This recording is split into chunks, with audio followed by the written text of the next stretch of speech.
Welcome to the Through the Table podcast with Tom,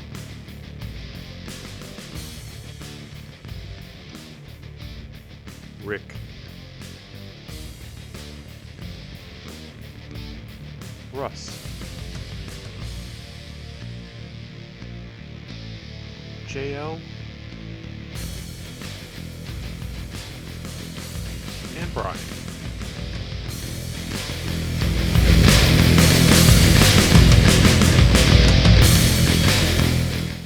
Which one do we want to start with is the question. What's first on your list? We'll just go right down the... Oh, I have the Triple H comments first on my list. I guess let's start with that. All right. Yeah. Comment number one. Comment number one is talking about the women.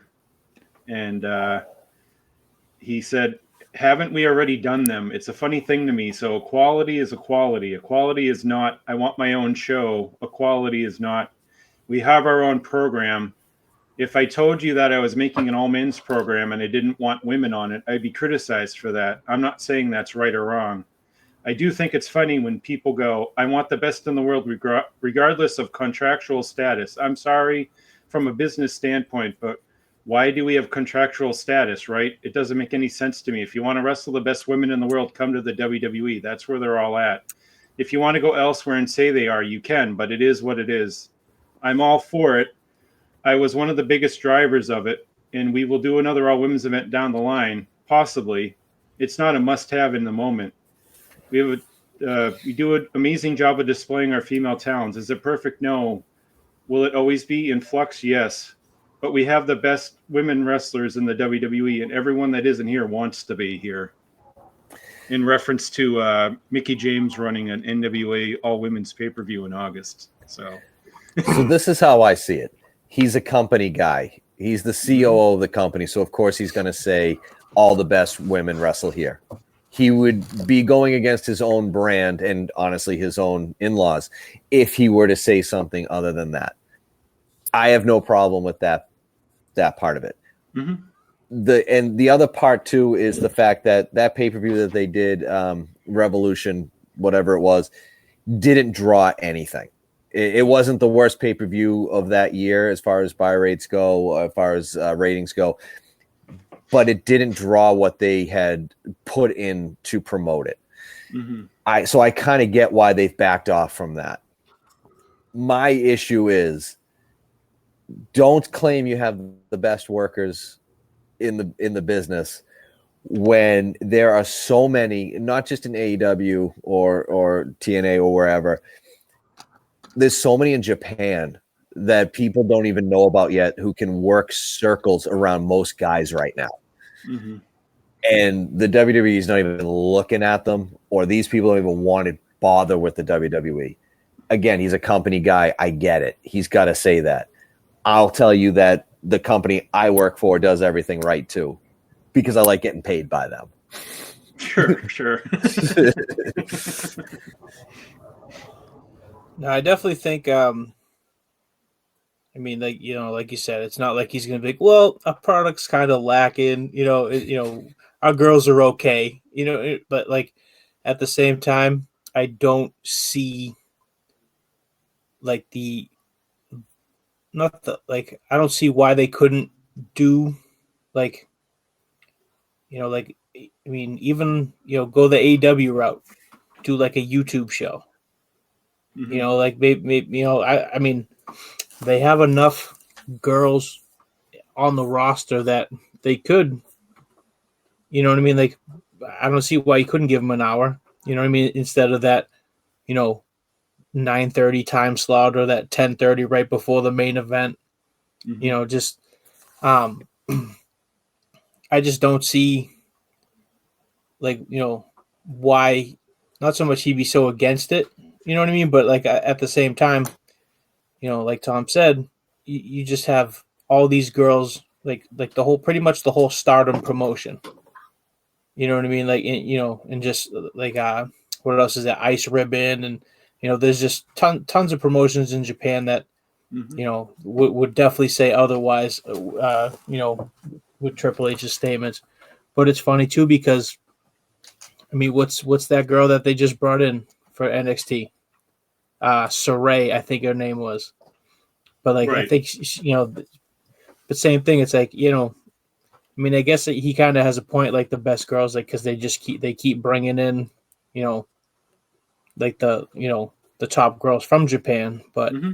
I mean, there's girls everywhere. There's girls in Mexico. There's just and yeah, I just don't see like why. Not so much why they had to like. I mean, was he asked about what did he think about the all girls pay per view, or is that what it was? He was asked about He it. was asked by one of the people in the press conference, what do you think of the Mickey James and the NWA running an all women's pay per view, and where they want the best of the best in there? Would you let any WWE women go there and do the show? That's basically what the question was. He's So got yeah, a little. he's Sorry. no. It's like it's not like he's we'll let our girls go there and wrestle. I mean, yeah, he's obviously gonna be like, well, if you want to see the best, watch our product. Don't pay for this. I mean, would it be awesome if he lent a couple girls or whatever? I think it would be great, but it's not going to happen. Right. Yeah, I think when he said that the WWE has the best women, like for the most part, he's right. But like Tom said, there's people that we just don't even know. He could also have said, the best women are in the WWE, or they want to be in the WWE.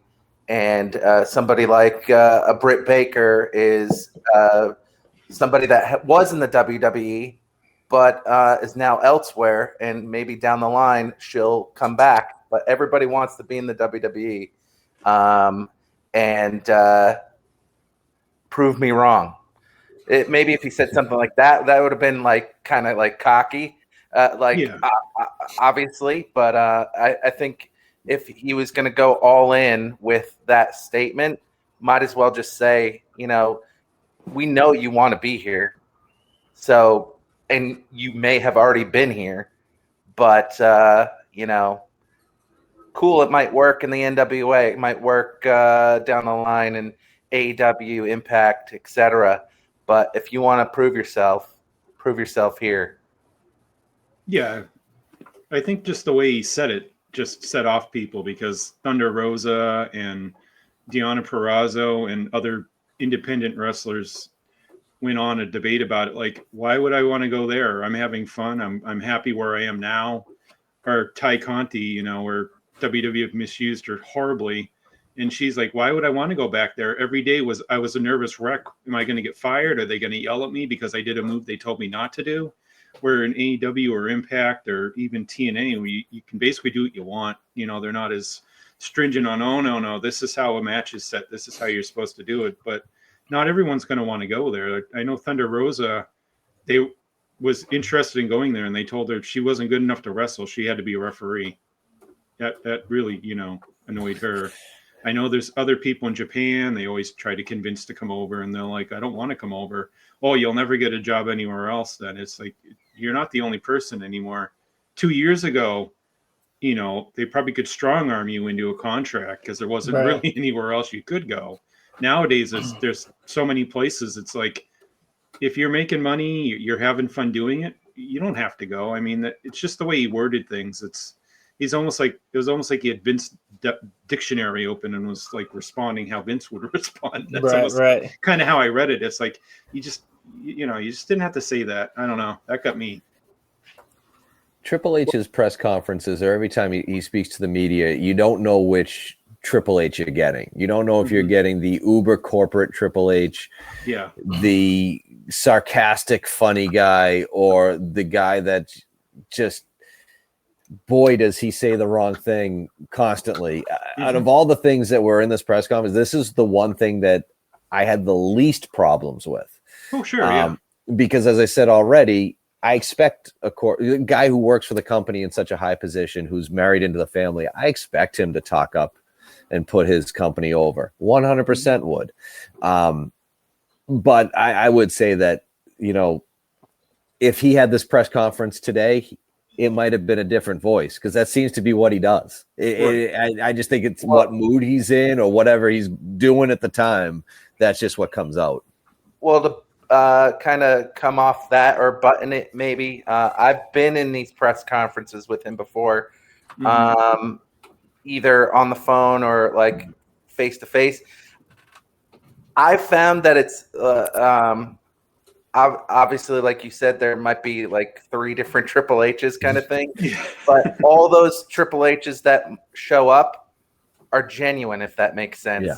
Where whatever he's saying, like I think he's definitely trying to land the plane, but then like maybe a second will come and like, oh, Vince is in my head, or this is in my head, or like da da da da. But he's trying to land that plane. I think also too, when it comes to Triple H, it's happened for his whole career, is that people are going to judge him from whatever he says or does or puts over or whatever. And I mean, and now we're in the era of the world where everybody's judged for every single solitary thing that they do. Yep. And then also he has to deal with, obviously, being with Stephanie McMahon.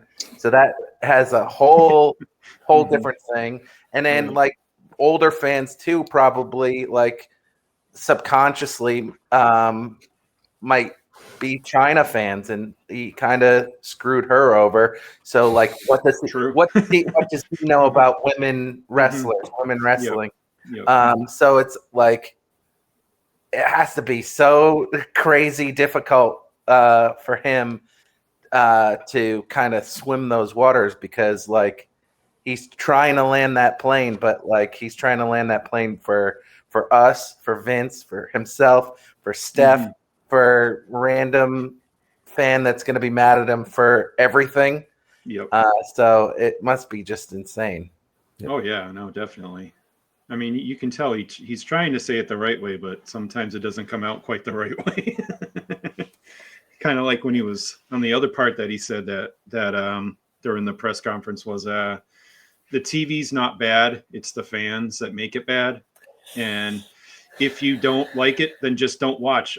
We don't care either way. It's kind of like, what? I mean, I don't know exactly what the phrase was, because I couldn't find it, but he basically said it like, we're not doing TV wrong. You just don't understand what we're doing. Basically blaming the fans for not being smart enough. Yeah, he kind of was saying that, like, just watch it happen, because like you're already putting answers to things that don't have an answer yet. So you're kind of like ruining it for yourself. Recently, Dustin Rhodes said something similar to that, like responded to a tweet because he won a match recently, right. And that seems to happen a lot now, where sure, change the channel if you don't want to watch if you don't want to watch The Voice because you're an American Idol fan, but like there's a way to say it, right. Like instead of like you're stupid, like, yeah, because the whole thing was Raw's horrible, what are you going to do to fix it? And he basically said, we're not going to do anything, you guys just don't get it. It's like, what? Yeah, this is the part that I had the most problem with, and Russ, I 100% agree with you. I think he was basically trying to point out, there are some really terrible fans, especially in social media, that are trying too hard to get an answer on the ending of a program, and we're not there yet. But the way he came about and said it, WWE right now has a perception. There's a perception out there that they do not care about the fans, and the way he said that perpetuated that stereotype. At this point, it made it almost legit. Right. For those fans who see it that way, he validated it. That's my biggest problem with what he said, is just, man, Raw is just unwatchable, and they don't care. They couldn't care less if I watch Monday night or not, because they're making money anyway. I think also with that, and I'm guilty of it, and I'm sure you guys are as well. I sit here every week and say how Raw and SmackDown suck and it's unwatchable, and But every Monday, my ass is parked right in front of that TV watching Monday Night Raw. You know what I mean? Like, and I think that's what it is. Is I think he knows that, you know what, regardless of what people say or whatever, they're still going to watch. Yeah, And most people. I think what I'm hoping that will change soon with the, you know, with the restrictions being lifted, and, you know, they're going on tour, and, you know, they're going to start, you know, doing live shows and TV tapings and pay-per-views. And it's just, I feel like they can, you know, this whole year with no fans, is they were able to tell the stories that they wanted, and they didn't have any backlash from it because of the fact that there's nobody in that crowd that's, you know, loud enough to voice their opinion. You know what I mean? Like it's like the, you know, the night after WrestleMania, those fans, like those are the ones that, you know, I mean, as they will watch regardless of what happens every Monday and Friday, but also those are the vocal ones that, you know, I feel like, you know, once it affects the TV, then they'll start listening again. I feel like, you know, because right now with the Thunderdome and the Capitol Wrestling Center, you know, they just throw these faces up on the screens, and, you know, I swear they have like a button that just, you know, all right, everyone do thumbs down now, you know, and it's just, and it, you know, and it's, you know, 1,000 screens with everybody, you know, and it's just like, who knows, you know, I know I've never done it, but from what I've heard is they have producers telling you cheer, boo, all that stuff if you're in the crowd for it. Have you done that, Russ? Yeah. So a couple things from what was just said is I think once they come back, it'll be once the fans come back, it will be awesome, because just the euphoria of just like seeing the fans back, and just like the wrestlers will be on it, and just kind of like it will just feel good. I was at WrestleMania this year, and just like right when it started, and I liked WrestleMania, and I thought WrestleMania was a great show, regardless of the fans and regardless of being there, because I watched it afterwards and what have you. But the complete like joy of being there was like, it was out of control. And so I think once they get back on tour, it's going to be a lot of that. And then when we would need that day after WrestleMania crowd, I think that will finally set in the day after SummerSlam. Once people will kind of get that euphoria and back, and like boo Roman Reigns or cheer him, like I think it will be like, it will come to fruition then. And as for the Thunderdome, I did the Thunderdome once, and they do they have you like in screens like this, and then in one of the corners, you're watching the show, commercial breaks and not, and then occasionally, like it will be like, I don't know if anybody's gone to a television taping of just like a show or like a talk show or anything like that, but they're like, oh, clap or cheer, and like always be active, but like sometimes like they know the finish sometimes, so they're like, occasionally it would kind of ruin it a little bit, because like then a producer would come in and be like, hey everybody, get ready, oh, the Miz won, we don't like the Miz, right? And then like you'd do that, you'd have to over animate like yourself. Right. And if you do, and what you see obviously on the shows, when there are fans, they're looking for the Undertaker guy, they're looking for the Miz girl, they're looking for these reactions. So like they'll so it wasn't heavily produced, but it was just like kind of addressed that like we have you here, we could knock your feet off if you're not cheering or smiling, or like they never wanted you to like my screen is moving. They never want any of that. They never want you to take a drink because like, what are you bringing over here? Is it a sign? Hey, look at Is it this. like, are you going to do like some like weird like hand signal or flip off the thing? Or So put the picture of like whoever on the screen instead of you. Yeah. Do like a Sinead O'Connor and like rip the Pope or something like that. They don't want any of that. Like, they just want you like here and be like, oh, awesome, yeah, all that kind of love stuff. Raw, right? But once you're in there, you kind of it's almost assumed, and they just kind of like fill in the paint while you're there. Yeah. When we're talking about the fans, it's like even the AEW pay-per-view last week, it was just I think they had 5,000 in that building, 5,500, yeah, and it sounded like 50,000. You know what I mean? Like they were just so amped, and it's just and that's what it is too. It's like just people are just wanting to go watch anything at this point, and it just But I think that's what it is. I think once it like gets over like the first hump of just all right, we're doing live shows, stuff like that. It's all exciting, but at some point, I do think that just the live crowd's gonna start being like they'll let their voice be heard at some point. Yeah, because like it might feel weird or embarrassing or something like that, but like once if everybody saw WrestleMania or not, in the beginning they had all the wrestlers out and Vince saying welcome back. And then it was the promo that they had beforehand just like juiced everybody up, and like it was such to a crescendo that like I felt like out of my body. I felt like I wanted to like cry or something like that.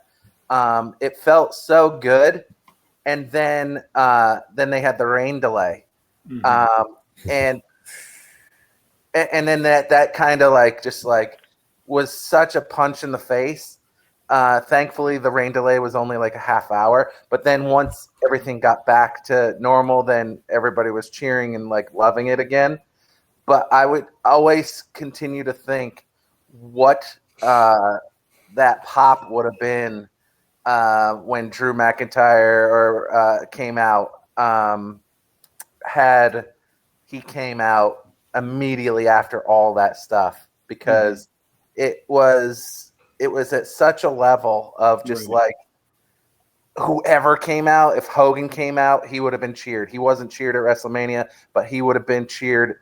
And I think and others in this room were probably at the show as well. The biggest reaction ever was when Mick Foley won the title. Like that was insane being in that building. It like, and I'll watch it from time to time and still get like the shivers that people talk about for whatever. I think it was like that, but it would have been like that had the rain delay not happened. But like overall, these next upcoming Raws, SmackDowns, and stuff like that, and the AEW is just going to have this euphoria that's going to kind of lead us through the summer at least. I'm curious after the first couple of weeks if they keep doing what they're doing, if the crowd's going to make them change it. I think they're going to have to. It's been feeling to me like it's just been a house show. We've been watching a live house show every week. As I saw in the Observer that after the first 5 shows, the rest of the shows aren't selling very good at all right now for WWE. They're all the Texas run, the pay-per-view coming up, they're almost all sold out, but they released the other like 20 something tickets open. Some, I guess the Cleveland show's got under 2,000 in advance right now, which I was shocked that it was that low, but it's a Raw show. And then Friday, I don't remember where they are. It might be Pittsburgh. They have like 8,000 for SmackDown. The Raw shows are selling none. the SmackDown shows are doing okay. So I think right now even people don't even want to go to Raw, even though they can get out and go now. The Raw tickets are really, really low. I'm sure Vince is losing his mind over that. I just thought that was funny. Like, oh, they're 1,500 tickets sold in a huge arena. Like, that's not a good sign. Now, do you think that's more people? Like, there's still some people that are weary of going out to such a large gathering, or do you think it's the fact that Raw is just absolute trash and no one's really wants to go and watch it? I think it's a host of things. I think people definitely don't want to do it, go out. People might hate it. Ways to get there if you're driving. At least in California, it's like $5 a gallon and that adds up. So if you don't, there's probably people that aren't working or looking for another job, and they might spend that money in August for a Foo Fighters concert instead of Raw. Yeah. So I think it's a mixture of everything. Yeah. But I mean, who knows? Especially some states for sure, like Texas and Florida's, like they've been open for months now, and they they don't care. They'll go anywhere for 15,000 people out in a concert in a lawn. They're all out there, but like that seems like more the East Coast, even West Coast, they're not going out as much yet. So yeah, I think it's a combination.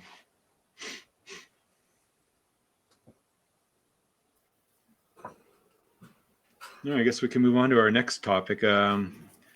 This one I picked up is hearing, that WWE's been releasing everybody, and now there's talk of them bringing a few guys back. I guess Samoa Joe's been at the Performance Center the last few days, apparently, and they now think that releasing Aleister Black was a big mistake. To me, it's kind of like, if you're going to release all these people and tell them it's budget cuts, and now you want to bring them all back, like, what's going on? Something's wrong there.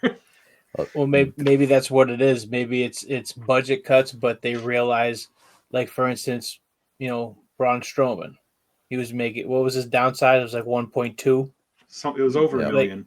And it's just, I mean, they're trying to still make record profits, but who's to say that in 3 months that they just don't re-sign them for like a lower deal or something? You know what I mean? Like, because especially Braun, I can't see him really going anywhere else. Just like, I mean, I don't know. I can't see him showing up in like AEW. You know what I mean? Like, well, Mark Henry's pushing for him. But I think maybe that's the same thing. Like Joe, like maybe they're just like restructuring his deal, and maybe something like that. I don't know. Who knows? With Joe, it's kind of like that you release him and you say budget cuts and you bring him back for less money. If Joe went all around, he could work in Japan, he could work in Mexico, AEW, Impact, Ring of Honor.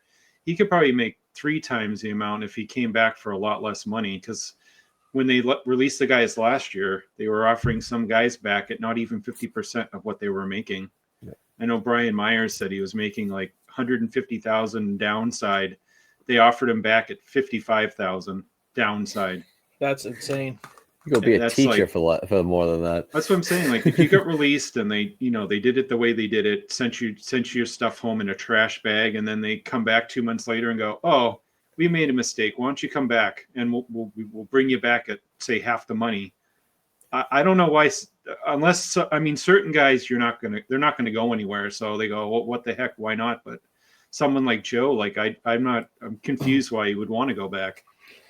Maybe he's just at this point, Joe's been around for what? I mean, I first 20 saw plus Joe, years, probably right. About 20 years now at least. Maybe he's just, maybe he doesn't want to travel. Maybe he's good with just showing up to, Monday Night Raw.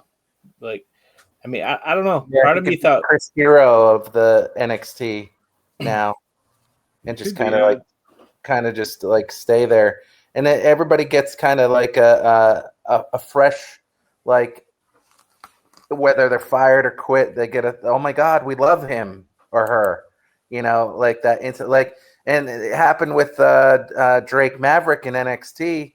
Yeah. They were letting him go, and then all of a sudden, like, everybody was like, no, we can't let him go. He's awesome. And then they put this whole angle and made TV surround it, and then he got a new contract. So it feels like a little bit of that, like, like you broke up with your girlfriend and you were wrong, like, oh, maybe she was a good girlfriend. Let's try this again, kind of thing. Also, they may have some competition getting Aleister Black back, as it looks like AEW is pushing to sign him once his non-compete's up. So, I mean, yeah, they may want him back, but as you guys have said, the initial release puts a sour taste in your mouth.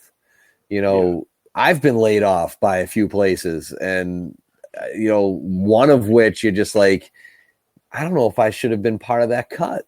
You kind of get a little hurt by that. There's that sour taste. So if all of a sudden they're like, "Oh, sorry, we made a mistake." It's like, yeah, no, GFY, you made your decision.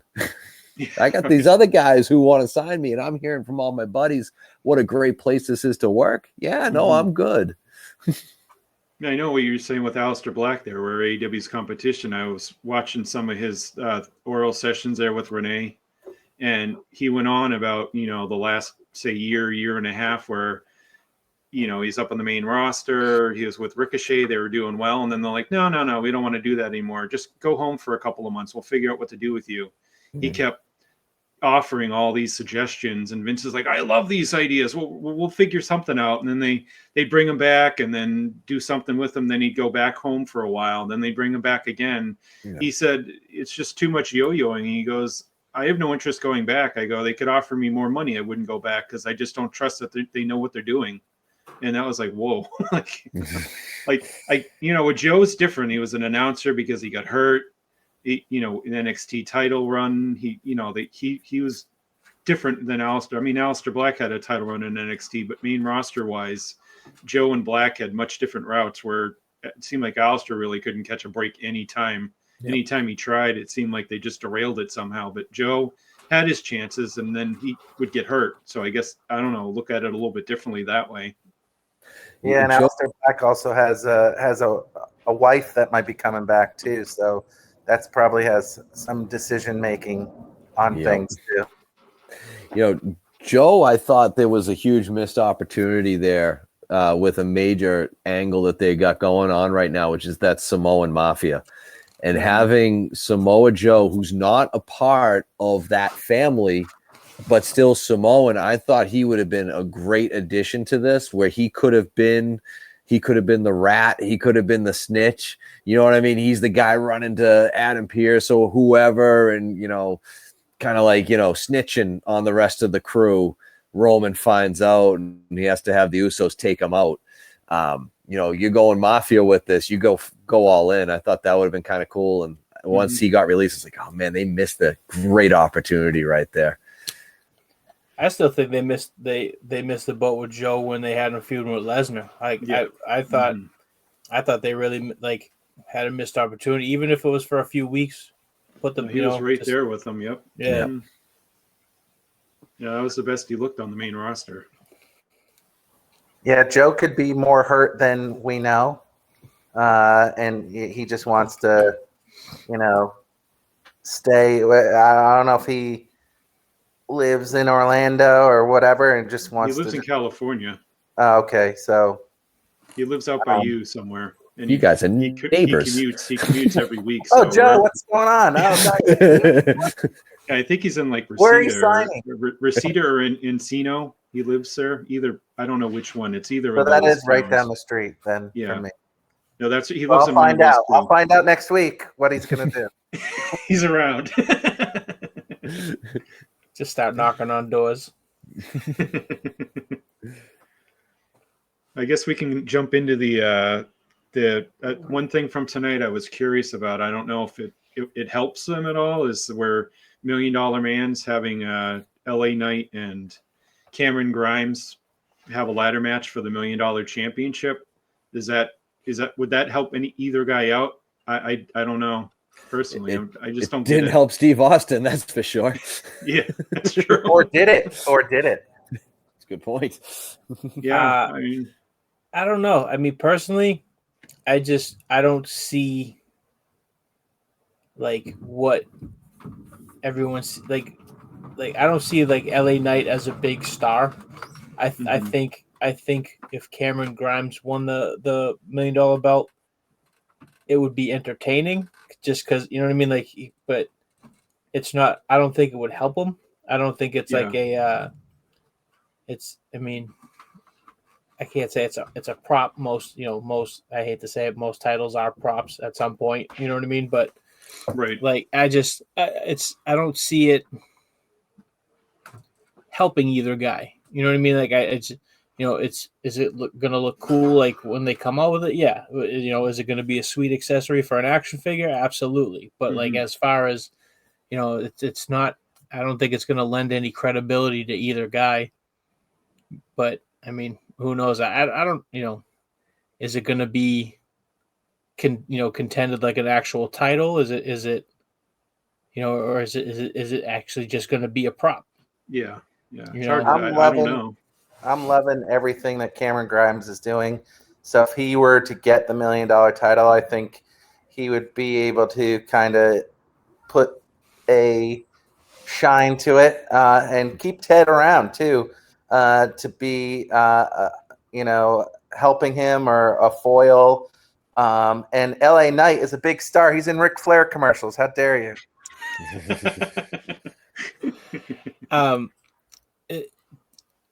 Has anyone else noticed too? Like, it seems like the last few times, like Ted DiBiase's trying to like cut a promo, and I mean, and I get it. It's way different than when he was in his prime, and just he could just say whatever he wanted. But like, it almost seems like you could see he's like struggling to remember what he needs, like the verbiage he needs to use, and it just kind of.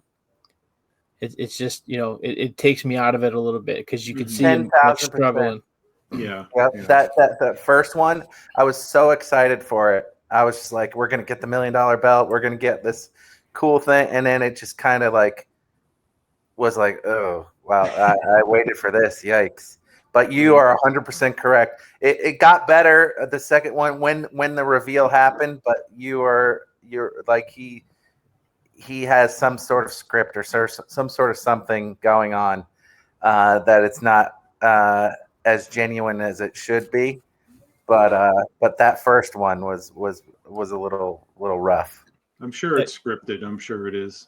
Like, even there was one, the NXT, I think it was last week or the week before, when Adam Cole came out and like cut a promo, but like before they were interviewing Ted, and he said maybe like 2 sentences, and I just remember being like, oh man, he like struggled through that whole thing. Mm-hmm. And then like Adam Cole walked by, and I just sat there wondering, it's like, do you think Triple H was like, go now? Like he's dying out there. Like, especially you're live, they definitely do stuff like that. Like, oh gosh, this is just killing everything. They don't want the heat to go away on everything. Right. To me, it's kind of like, it reminds me of when they gave Cage the FTW title in AEW. It's like, it's just there. What is it? He just walks around with it. Oh, I'm the FTW champion. I think he defended it once on Dark, but that was like eons and eons and eons ago. So if it's a prop, it's kind of like, oh yeah, he's got a prop, but I hope it's more than just a prop, because after a while, it's like, just get rid of it.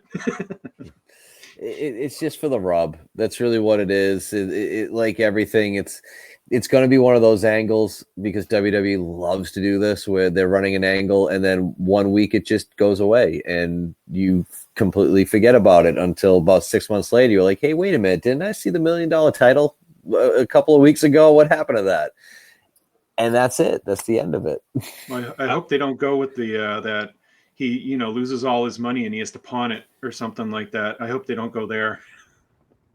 They're gonna that's totally what that's what I see. I totally see it happening. And then the $1 million man's gonna be pissed, and then that's a 1,000,000% gonna happen. And some schmo from NXT will buy it from the pawn shop and walk around with it. I don't know who it'll be. Leon Ruff.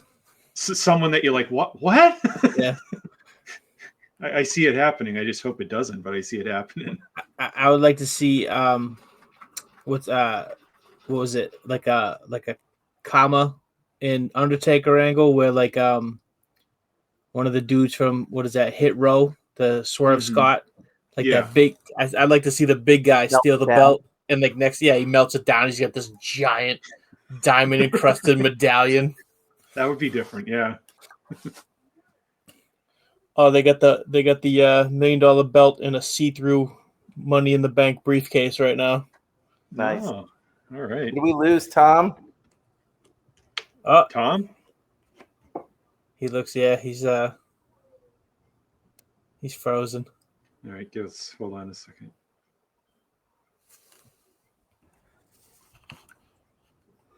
But this match will, if this match is good, that will help. That will help the $1 million title moving forward. Oh, we get 2 Toms. 2 Toms. It's what the world never wanted. See if I can get rid of it. Okay. There we go. It's funny. My mom said the same thing about 44 years ago. Oh no! The Bella Tom twin. Oh no! Oh no! All right, so I guess did you have any comments on that, or are you good, Tom? No, I'm good. I'm good Okay. on that one. All right. My thing froze at the right time. Okay, good. Just making sure. Don't want to stop you if you have something good to say, No. All right, so let's see. I guess we can jump to the Matt Cardona and Nick Gage incident that happened this past weekend. Go ahead. Who's got comments on that? I honestly, I'm not exactly sure why, but it's like there's just this thing with Nick Gage right now that's like it's like I remember him in 2005, like CZW, just being like, what this, like this, like he wasn't, I guess, anything special, and then it's like the dude gets arrested for robbing a bank, comes back like 3.5 years later, and he's like the biggest dude on the indies right now, and it just kind of blows my mind. Yeah, and it's like I'm not a fan, I guess, of Nick Gage, per se, but at this and also on the same hand, I'm not a fan of Matt Cardona. Really, like I like his podcast, but as a worker or a wrestler, I'm just like, yeah, whatever. I'd take him or leave him. right. But it's like the fact that both of them together are actually making me kind of care, like, about both of them, is, to me, it just blows my mind. And honestly, I want to see like Zack Ryder in like a light tube barbed wire death match, because I just think that would be hilarious. What's coming? But yeah, just honestly, I like, and just even the way it was executed, I just thought it was just done really well. And to, I guess to go back to what we were talking about earlier, the fact that even though there was probably a few hundred fans in that room, right, like the heat he had was nuclear. It was just like unbelievable. And just, I guess props to GCW for making me care about Nick Gage and Zack Ryder at the same time. I guess they kept him secret in the back. They had him under the cloak for like the last 30 minutes before he came out. He was just in there, so no one knew it was actually him. So no one in the dressing room had any clue that it was Cardona. And just as he went out there, he decided to do the Moxley imitation. No one told him to do it. He just decided to do it because he knew people would be going wild thinking it's Moxley out there, not him. And of course, they got the whole crowd, as you said, went wild thinking it was him. And then they took it off and they're like, what? So like I was listening to his podcast. I guess one of the the promoter told him, like, before he went out there, was like, hey, maybe you should do like the Moxley like mannerisms or whatever. But also it's like what he was saying on his own podcast. It was kind of cool because it's not like there's like a Titantron, you know what I mean? So like when he took Right. off his mask, the only people that saw him were the people like hard camera and those fans. And it was like, so even when he took the mask off, people still thought that it was Moxley. And then just to turn around and it's Zack Ryder, it just it was just really well done. And I haven't like seen an angle like that on the indies that have that well done in a while.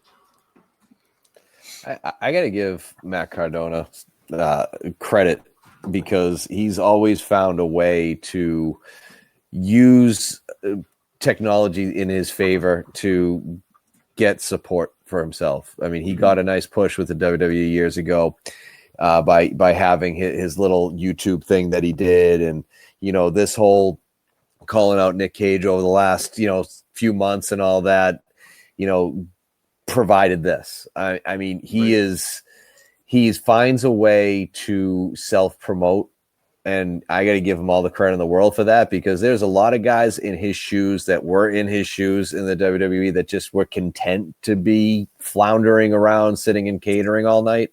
Yep. He never has been. And granted, it hasn't given him the sustainable push. It's kept him in the spotlight and kind of, helped elevate him here and there. So good for him for that, Did you see? I agree, because he could have been, if the WWE played their cards right, one of the biggest stars that they have. They could have bounced off the Z True Hollywood story and made him humongous. And when he won the Intercontinental title, people loved it, and that was like afterwards. There were so many things that it made me click on this recent incident, whereas someone else maybe not. Like I'm not a Nick Gage fan or not a Nick Gage fan or whatever. But like I was interested in pressing play to see what both of them did, and it's attributed to, like Tom said, everything that he's done up to this point. My question is Matt Cardona, Zack Ryder, what is his biggest malfunction in the wrestling world? He's aesthetically pleasing. He's got the body, he's got the look, he can work. Is he an asshole in the back? Like, what's his issue? This guy is a guy who, if you look at him, he's got everything Vince wants. He should be pushed to the moon. He knows how to self-promote. He's got to be a prick, right? Like, that's got to be it. Like, he's got to be a locker room cancer or something. That's the only thing I can think of, because why would you hold him back like that?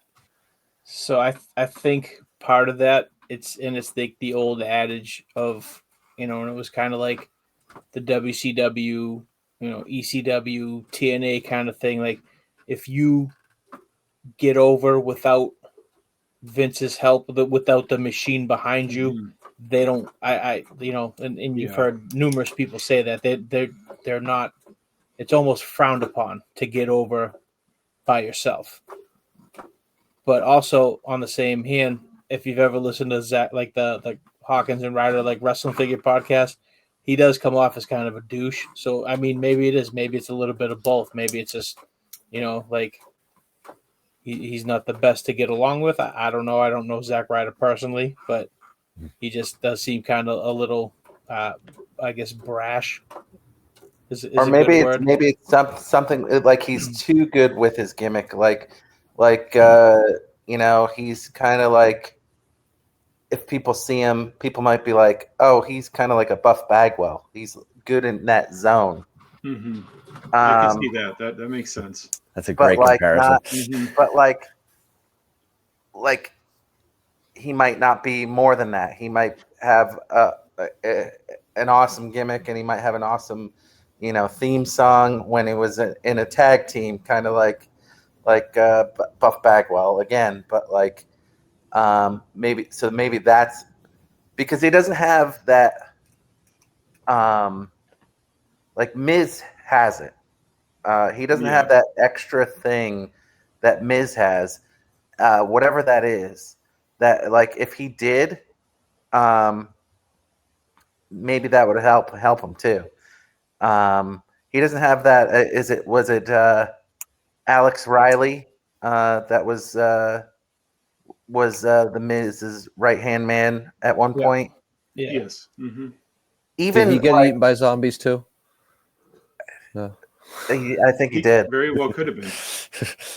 He at one point had like his own like 5-knuckle shuffle thing, and I was like, okay, this guy's gonna be awesome. And then just like there's this one, either someone in the back killed it, or he's just too good at being Zack Ryder, and that can only go so far. Yeah. He's always seems to be in character all the time. I've never heard anything bad about him. Like people hate him. He, trying to push them down the card. It's just he's probably in character too much. Like your Buff Bagwell assumption there. It's perfectly what it was. And what Rick said, where he got himself over. WWE didn't get him over. Vince doesn't like that. It's kind of like when Bobby Roode came up and everyone would sing the glorious theme song. Vince hated that, and he goes, I know what to do. Let's squash him. Like, eventually the fans won't care anymore. And it's like, that's not what you do. Like, you don't get it. Go behind. He's got everyone behind him. Keep it going that way. Like, why wouldn't you carry it and make money off of them? It just doesn't make sense at times. Which goes back to the point that I made during the Triple H press conference piece. The WWE has a perception that they do not care about the fans. And this stuff doesn't help. No. Whether that's true or not. It's the perception. Right, exactly. Very much so. We had 2 more topics. I definitely didn't think we'd be getting a Buff Bagwell reference in this podcast. That was a good one, though. And a very apt reference, too. Makes perfect sense. Oh, geez, yeah. So I'll try to bring him in every week.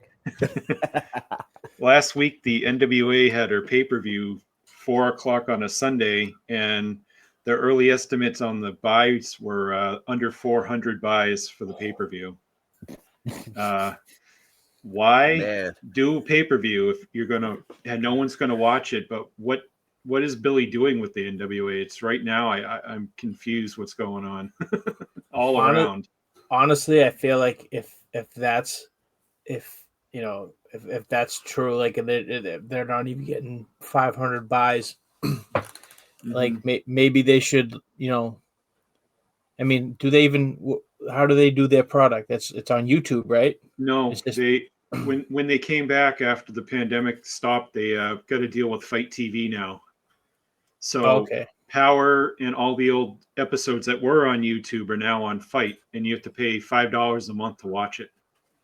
So you're already technically doing a pay-per-view all the time. So why would you buy them all? The pay-per-view is separate, so it's $20 for the pay-per-view, even if you have the Fight subscription for Power. But it's kind of, I don't get it. They were doing great with YouTube. I mean, you probably don't make that much money. They're probably making some money with Fight, but are they making enough? It's like I just don't know what they're up to. Right. Honestly, I think like it, and it's almost like with the whole like GCW thing, like with IWTV, like I think NWA might benefit on there, like where like I was reading the whole lawsuit with GCW, right? They get, it's like they get like a signing bonus, and then they get money for however long they're streaming. Like I don't exactly know like they get money. a flat fee per month. No matter how many shows they put up. So if they run a weekend like a couple weekends ago where they did 5 shows in that weekend, it doesn't matter if say 50,000 people watch, the money's the same. That's why they didn't agree to that deal where they said, I guess it was supposed to be for 3 months, but IWTV saying it was for a year, and they left because Fight on there, they get paid per how many people order each show. Right. So they're making probably 4 or 5 times that on Fight TV than they were making on IWTV. But yeah, NWA, they'd be getting that flat fee. So even if no one watched it, they would still get money. Where Fight, Right. I'm sure it's under 500 buys, under 400 buys, whatever it was, they can't be getting much. Pay-per-view probably costs more to put it on the air than they're getting back for it. Yeah, that's It's not insane to cheap. me. It's not cheap, to No. get the satellite time. I mean, at 4 o'clock on a Sunday, it's probably at least $50,000, if not more than that. Right. I'll say this: that pay-per-view with 400 buys, there's chance for an EWA pay-per-view. Just saying. I know Ring of I'm here Honor for does a few thousand. I mean, they don't do a ton. They do a few thousand, but that little, it's like, I don't get it. Right. Yeah, that's Like that model can't keep you in business. I know Billy Corgan's a millionaire upon millions, but still, like, if you want to do it, you got to do it right. It's like they're not doing it right now. I mean, I guess their first one after Power came on the air, I think it did somewhere in the range of 6,000 people ordered that first pay-per-view last year, or was it the fall the year before? I can't remember when they started it. I think what happened if Billy Corgan brought back the NWA, which is a miracle. Yeah.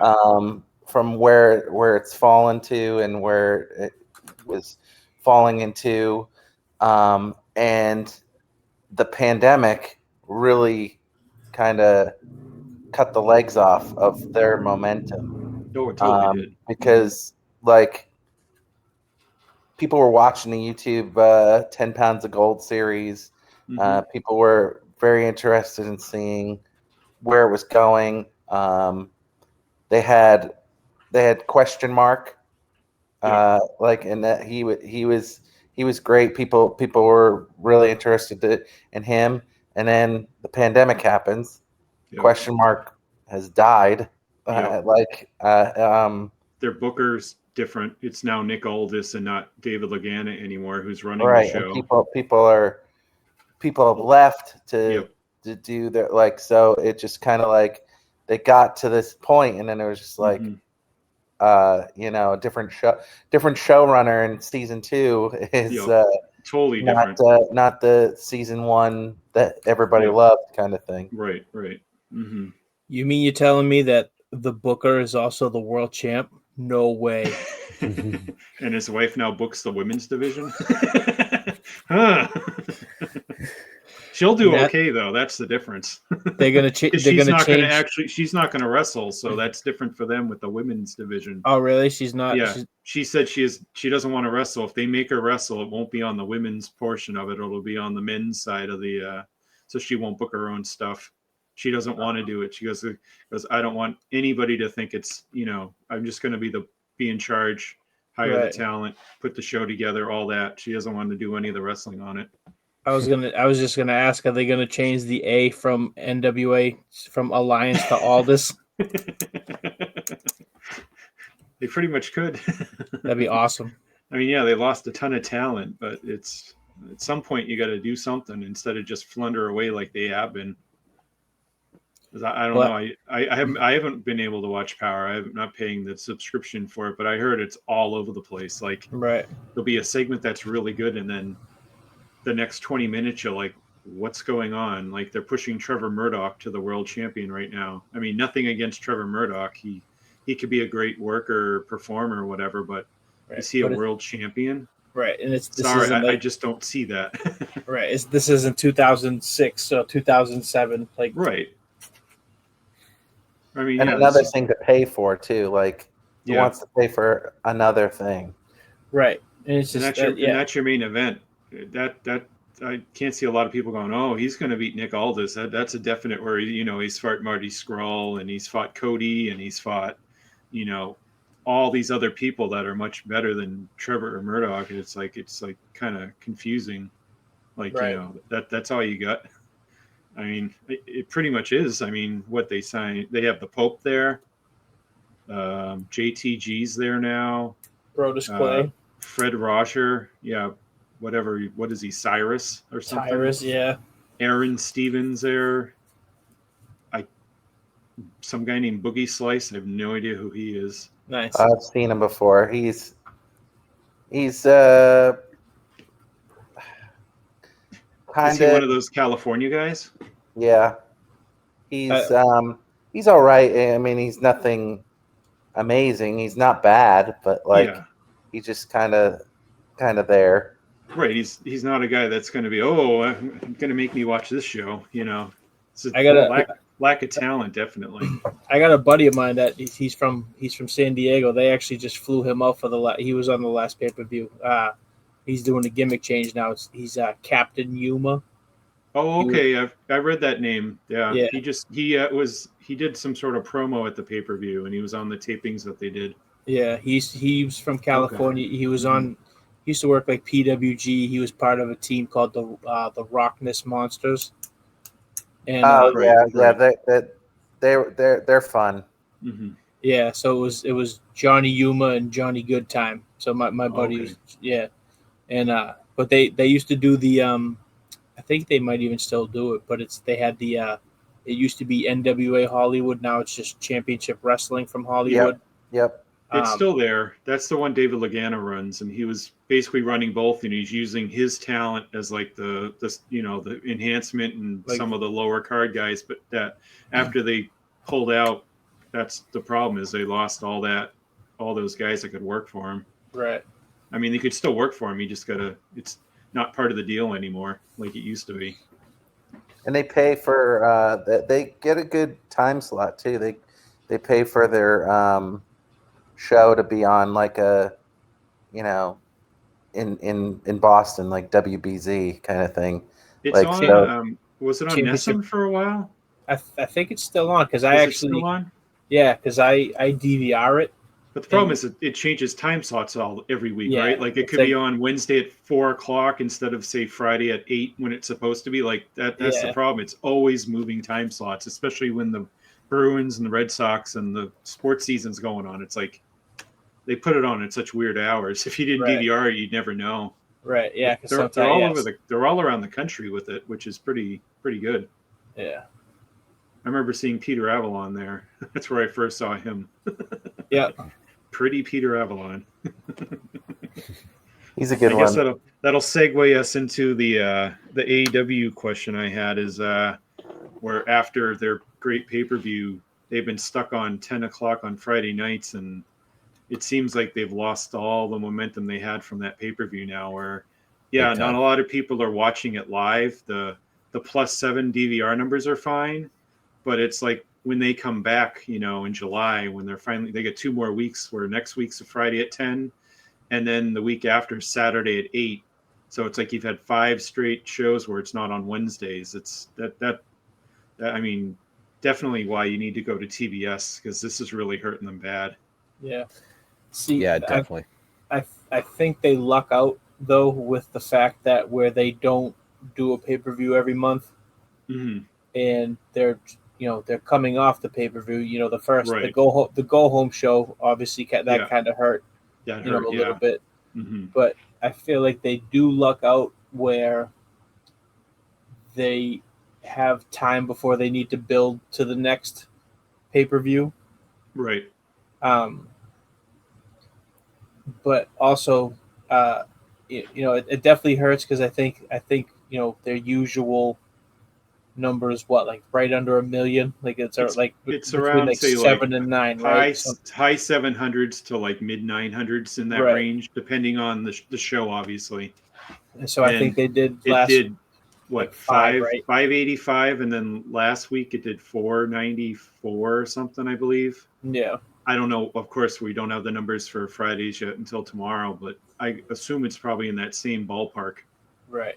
I mean, And then the only positive is their DVR numbers with the +7 days. They're still getting their 1.7 to 2.1 million viewers. So people are still watching it. It's just they're not, you're not dedicating the time on Wednesday for it. It's still being watched, but it just kind of seems like, the last couple of weeks, the shows have been like home run shows. It's kind of like almost filler shows a little bit. Someone brought up the analogy. It's like a Saturday night's main event where it's That's true. like they'll put like the strongest match early, for early, like that Yeah. 10 o'clock, 10:30, and then. But I've noticed too. It's like, what was the main event from last Friday? It was like a bull rope match, right?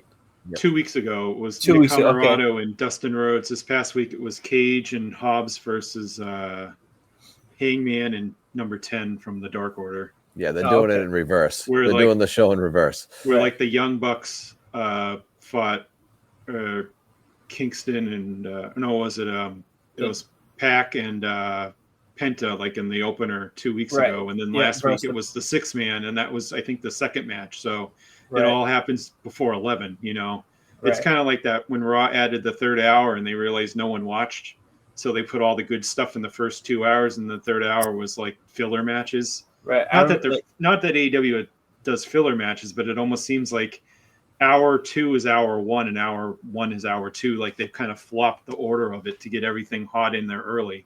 Right, and I think that's why they're doing bull rope matches with no build between, like, basically, you know, Gold Dust and some student. You know what I mean? Like, and it's just, but that's, you know, because he eliminated them in the battle royal. That's right. That's the only thing they had. But you don't build a bull rope match out of that. You have a regular match first. You know, like right. But that's what it is. They're trying to like hope that someone's going to stay up till, or they headline with a bull rope match headlines. Oh, whoa, I want to watch that, you know? Right. So I'm not really worried. I know, the viewers are down a little bit, but I'm not worried about AEW's momentum. And the reason is because they probably have the best social media team in their back pocket. If you watch their Twitter, especially on show nights, I mean, the next day you get up, you look at their feed, you can catch up on every little detail of every single match that they had the night before. And it's fantastic. I don't know who runs their Twitter, their social media stuff, but it's far and away, in my opinion, better than the competition. I love what they're doing with that. And to me, that, I think a lot more people see that stuff especially during the weekend after a Friday night show. Sure. I'm not worried about their momentum, especially if Raw continues to be unwatchable. I'm not worried about their momentum whatsoever. And they're also building up in July their first live shows in front of crowds. They've gimmicked each show to be a name. I can't remember what the first one is. I know there's like a fight for the Fallen. Yeah, Fighter Fest are doing week 1 and a week 2, and Fight for the Fallen. But that first show in Miami is like they gave it like a special name, so all 4 episodes are going to be like, you know, huge shows. I can't remember. It's a strange name. I don't recall what it's called. I don't know why. And those are going to be regular episodes. The regular episodes, yeah. Oh, okay, because I know, didn't they just part of that the TBS deal? They're going to start doing like almost like next year. Next year. Okay. Next year when they move in is it February, I think, or January 1st, whenever they move to TBS, they're going to have 4 specials during the year on, I guess, I don't think they've said what days they're going to be on yet. I don't think they've figured that part out, but once a quarter, a 3-hour or 4-hour live, you know, Clash of the Champions type, or Saturday Night's Main Event, or whatever they want to call it, you know. Right. Well, breaking news first: LA Knight is your $1 million champion. Wow. After Cameron Grimes just took a sick ladder bump that you should make sure to check out. It was he's going to be hurting for a little bit. When it comes to AEW and momentum, I think they lose a little momentum, but then they've been able to produce themselves to where they can get it back. Mm-hmm. But how many times are you going to get that? Because like they had the momentum of the death match, and then how it ended was just like, and then they had the momentum of their blood and guts match, and then you had the Chris Jericho bump into like toilet paper. And, right. But like it was cool, but like it just like if they had a different camera angle or something. But like, now that they had this big pay-per-view that was great. I went to a movie theater to watch it. Mhm. And then they have to deal with people are going to watch the show and stuff like that, Right. and they're front loading it and everything, but like they should just continue as is, because Yeah. like Brian said, that people are still finding it on DVR and Right. recording and stuff like that. So um, they're gonna they keep doing a kind of minor losing momentum, getting it back. But one of these days, they're going to lose the momentum, and then it's going to be gone forever. Not anytime soon, but they shouldn't. They should just kind of think what to do next after something that they build and build and build, and see what's next, kind of thing. So AEW is in no trouble at all, Right. but Yeah. they could be, a year from now if this keeps happening. Yeah. If their DVR numbers were awful, there'd be a big more of a question mark, or like, a troubling sign here. But that first show back on a Wednesday, they might not have like a great number just because people aren't aware that it's back. If it's gone from Wednesday for 5 weeks in a row, people might just forget about it for a week or two. But then here, oh my, did you see that show? They're just spreading a word of mouth, because that first one's going to be like top to bottom, like a pay-per-view. It Yeah. will be just to try to get the momentum back. Yeah, because what bad timing too is like things are opening up. Exactly. So like if you have a set thing where you do like a Wednesday thing, Yep. and watch AEW, and now things are open, then maybe you won't watch AEW. Like it just like they need to if there's any time to be consistent, Hmm. it's in the next month or two. And then the question I had on to that was, because that time slot is what Rampage is going to debut at 10 o'clock on Fridays. Does that make them hesitant on that, or is that show? Are they worried about that now? Because I guess you'll have to see how it's played out, obviously, but that might give them a little bit concern that the numbers are so low for that live audience. I feel like with Rampage, I almost feel like, and I don't know if this is true, but I almost feel like that's going to be like a shotgun Saturday night kind of, you know what I mean? Like, like just like a late night show like that. It's probably going to be, what's it's just an hour, right? It's an hour, and so from what Tony Khan said on Busted Open Radio, is that it's basically going to be like having a third hour of Dynamite every week, but they just don't want to do it in a 3 hour block like Raw gets killed, having 3 hours. But he said it's going to be like main event level stuff. It's not going to be like low card or mid tier guys only on the show. It's going to still Right. feature all the top guys.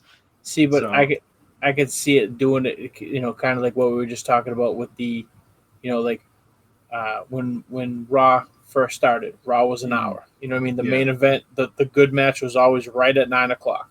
Hmm. You know what I mean? So it's like I can probably see it somewhat similar.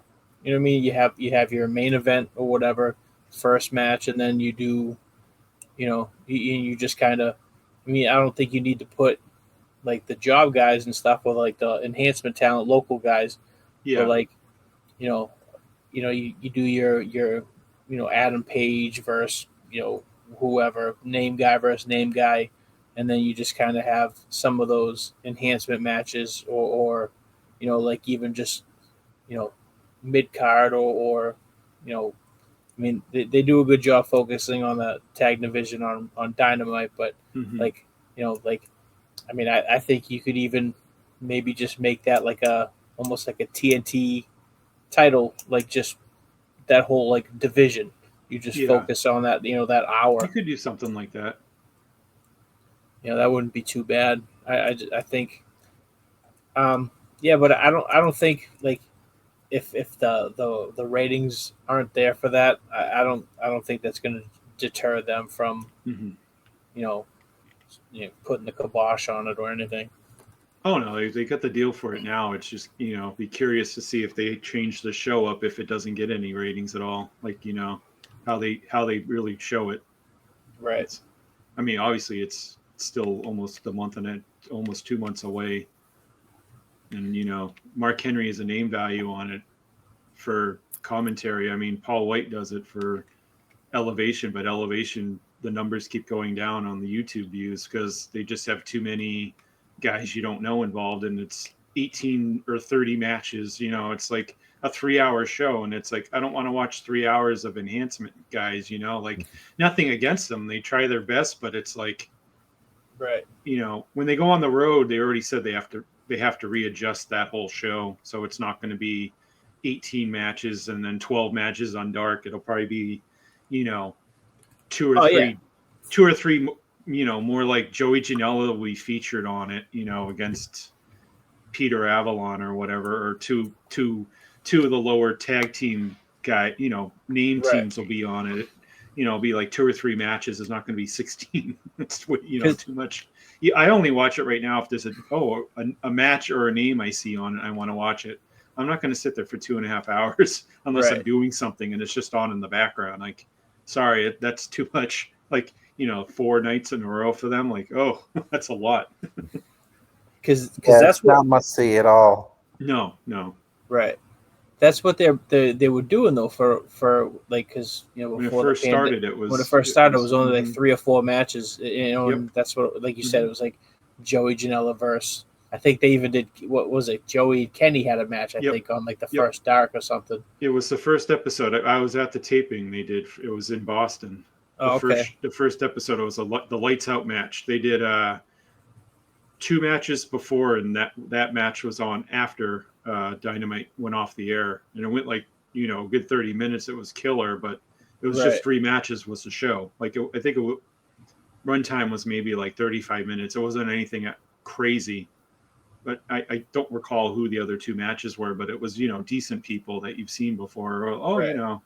Like Nyla Rose fought like one of the girls. I think it was B Priestley, I think was the opening match. And then it was and then of course I think it was Peter Avalon against Hangman Page, I believe, that night. So, it wasn't like wasteful matches. They were at least okay matches to watch. It wasn't, bringing in Brutal Bob Evans to fight somebody, because who would want to watch that? Like, that's what you would see on this show now if it was in Boston. If they taped like Evolution and Dynamite, say when they're in Boston in September, and they just used all the local New England guys, right? It's like you'd almost have to book a whole second day to do it the way they have it set up now. That would just cost way too much money. I knew Tom would like that one. I think 3 words came out of this whole conversation that is most important, and that was Shotgun Saturday Night. We need that back. Yes, definitely. We need that back. We need it on the WWE Network. We need it back. Shotgun Saturday Night, hosted by Buff Bagwell. See you there. Or Matt Cardona. Oh God. How about both of them? Or that could be the first match. Oh, jeez. Oh, man. So does anyone have any other things we want to touch on? Actually, one question I have is, do you think, not like with the whole, AEW expansion, but also where you have, Aleister Black and all those people that just got released, and I know AEW can't take them all, but I feel like at the same time, like your Joey Janela's, your Sonny Kiss, your Marco Stunts. It's like, do you really need, like, what I mean? Like, if you have, you can get Aleister Black. You just signed Andrade. Mm-hmm. Like, I just feel like at some point, and it's just, I feel like, Tony Khan has this reputation where it's just like everybody gets paid, and right. Everyone takes, and I just can't see him getting rid of anybody. I mean, like, so far the only people he's gotten rid of is what, Kylie Ray, who just is went crazy. She retired or quit or something, and then they got rid of Jimmy Havoc because of that issue. B Priestley was she didn't want to re-sign with them. Plus, she was over in Japan, stuck there. Right. So her contract ran out, and then 2 weeks ago, two contracts. It was Evilise got in a whole bunch of trouble when she had her match with Thunder Rosa. Right. And they were like shooting on each other because she didn't want to put her over because she didn't think she deserved to be put over. And I guess she was in the back with the producers, and she got into screaming matches with everyone, and they just stopped using her. So they let her contract lapse. And then Shauna, who another European wrestler's contract lapsed. I think that might be more what happens is that they're not going to release anybody. Right. But say like Marco Stunt's contract's coming up in July, they might just say, we're sorry, but right now we're just not, we'll use you if we're in your area for, say, a dark or an Evolution taping, wherever you live, say it's Michigan or whatever, if they're in that area, maybe they bring them in to use them for those shows. But I could see them let a few guys go, not fire them or release them, but, as you said, you're just going to have too many contracts. You can't keep everybody. Right. Well, it's like what we were talking about. Mm-hmm. It's like what we were talking about. I think before we started recording, when we were talking about baseball cards and stuff, we were talking about the oversaturation of the market, and I think we're very much seeing the beginning of what could be an oversaturation of the market. There's just so many guys out there, so many big names, and they're finally having a place, several places where they can, be exposed on a national and international capacity. Mm-hmm. And we talked about this 2 weeks ago. There are guys on the AEW roster that as WWE guys get released, these guys aren't going to, they've had 2 years now to try to make something. They haven't. Mm-hmm. And as I said 2 weeks ago, no knock on Joey Janela. No. One of the few guys you can play 6 degrees of separation to Tom Anthony. So no knock on him, but are guys like him deserving of a main roster spot when you've got free agents like Aleister Black, like Braun Strowman, so on and so forth, guys that we don't even know are going to be released yet. My money's on Bray Wyatt being in the next list. You just don't need some of these guys. And it's no knock on any of them. No. You got to make tough decisions. Sign everybody. You can't have everybody. Exactly. Some guys like Janela, it's just he's never going to make it to the top tier. He's not going to be a TNT champion. He's not going to ever have the world title. I mean, as you said, nothing against him. It's just he's hit his plateau. Now it's going the other way. It might be better off to let him go GCW and independent stuff. Yep. I mean, a lot of the guys are coming in. They're getting dual contracts too, where WWE wouldn't let Andrade work AAA in New Japan. Miro has the same contract where they can work all those places. I mean, WWE would never give them that. Maybe that's why Aleister Black doesn't want to go back. If he's got options to work, he said he's wanted to work in Japan for years again. That might be just, hey, sure, but, we have the rights on you first. If we're having an AEW show or tour, you can't just go to Japan like this because you get a match signed. But, you just can't have everyone. It just, right. I mean, even if you've got the money, you just can't. Kind of like where Vince signed the, say, 200 guys there, so AEW wouldn't have them. Now you're seeing, why do we have 200 guys? It's just not plausible. It's just not going to work. Right. But you think they're going to let go of Bray Wyatt? Oh, totally. Vince is livid with him. I mean, the fact that he's barely worked at all this year. He's actually barely, if you look at his actual match list in the last 2 years, he's barely worked. He's been on TV, but he's barely actually worked matches. But he went home after the untimely passing of Brody Lee. He went home because he couldn't handle it. Came back for Mania, came back overweight. Vince was pissed about the ending of the Mania match from all the reports that we've all seen, and Bray's been home since. Because he's sad. He's legit down. He's depressed. He can't handle the loss of his friend. And I get that. Believe me, I'm not dumping on him or no. What he's going through. But again, business decisions are what they are. And sometimes you got to take a look. You're paying a guy X amount of money to sit at home right now. If you're cutting people for budget reasons, to me, that's a prime candidate to get released. That'd be huge, huge, huge. Well, Braun Strowman was huge too. Yep. Bray would be huge, but Bray would also be. I could see Bray taking over for Brody in AEW, being that exalted one for the Dark Order, and I could see him doing it as a tribute to his friend, but also because that's a spot that's needed. It just kind of, he would work just going that way. Totally. Do you think he would do like another Fiend character, or do you think he'd try something? I bet he would do something different. I loved the original gimmick, the original Bray Wyatt gimmick, where he was that Waylon Mercy, that psychological type of guy. That was perfect. The Fiend was great when it first came out. I got old. I mean, I thought it got old quick. I got sick of it. I still loved it, but it was just like, all right, where can you go with this gimmick? And now we're seeing with Alexa Bliss that you really can't go that far with it. But I love the other gimmick, the Wyatt family thing. I loved it. Yeah. He has that Jake Roberts psychology with the Bam Bam Bigelow athleticism. That's a $1 million combination right there, because he's a big athletic guy, but man, he's got that Jake Roberts. And Jake Roberts to me was perhaps the greatest psychological wrestler ever. He's a guy that didn't need a title. I know that on the Warrior A&E documentary, he was saying that he was supposed to, get a run with it. No, he didn't need it. He's a guy that didn't need the prop. No. He did not. He had you by the palm of your hand, and he could melt you just by one glance. Bray Wyatt has that.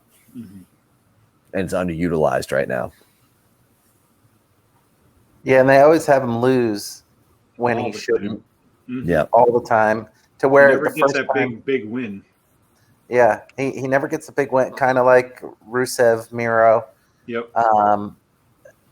The first time Bray got the world title, it was just kind of like, well, yay, Yeah.